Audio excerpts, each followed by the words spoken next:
Okay, I like to try to start it off by saying good morning.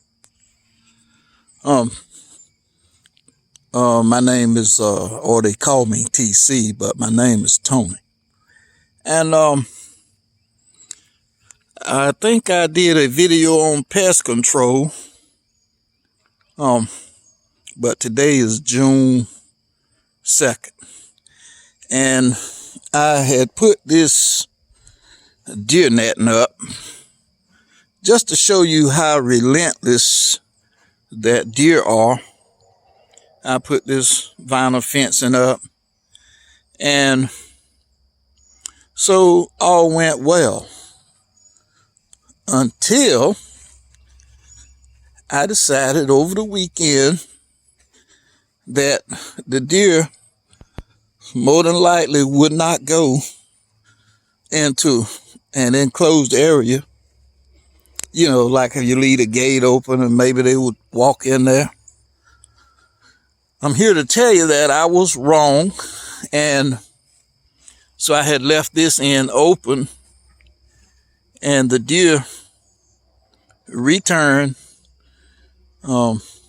As a matter of fact, they were already, there was one, probably the baby already in there when I locked my chickens in last night. And what happened was, I've never grown corn before, and the corn was a way that I think he could hide. I don't think it was a huge deer. But anyway, so this morning I have had some old wire here laying around, and I now have the entire garden fenced all the way around. And if you'll look right there, that's my okra box, and it's newly planted, so a lot of the seeds have not come up yet, and he didn't get a chance to eat many of those, but he did eat some more in his favorite spot with that strawberry patch. You know, he loves those. And he went over there, and the cucumbers that I have over there, I hope he didn't finally finish them off, but he did nibble on those a little bit. So in the past, I have just fenced in the back and have never had a problem with deer. But I think my problem this year might be something that I think deer love is, and the aroma of it is the sweet corn, and of course the strawberries. Last year I didn't have any strawberries, but this year they are making, and I would say that that is a problem plant as far as deer go. And another thing is, when you plant certain crops like that corn right there, you know I heard something rumbling last night when I came out. It was probably around 9:30. And if I would have walked in there, I probably would have found out what it was. But this video is just to let you know that, previously I had my thoughts on what would keep the deer out, but my ideas was false. And I'll be the first one to say that I have had to change my thoughts. So now I have the entire garden. I've left no gaps, or at least there will be no gaps tonight. And the reason that I had taking the fence down in the first place was the screening is because when I do my chicken houses here, I had cut the screening, and before I put the roof on, I let you see sort of, I had took the screening and I put that over the chicken coop, and I do it that way in order to, and you know, we're in a very windy area and we are subject to hurricanes at any given point. From this point on, we are into our hurricane season. And so, we have to consider that. But I'll give you a shot at my addition that I did to my chicken run.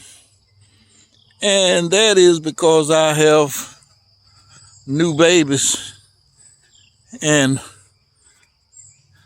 it is a pretty large operation right now. But, you know, this is the backside of the garden and homestead, and I got the posts already up. But let me say that it is a lot of work involved. You know, I'm trying to get one thing done, and as soon as I get one thing done, you know, I'm losing out in another way. So be prepared that if you do any gardening, it will be a serious challenge.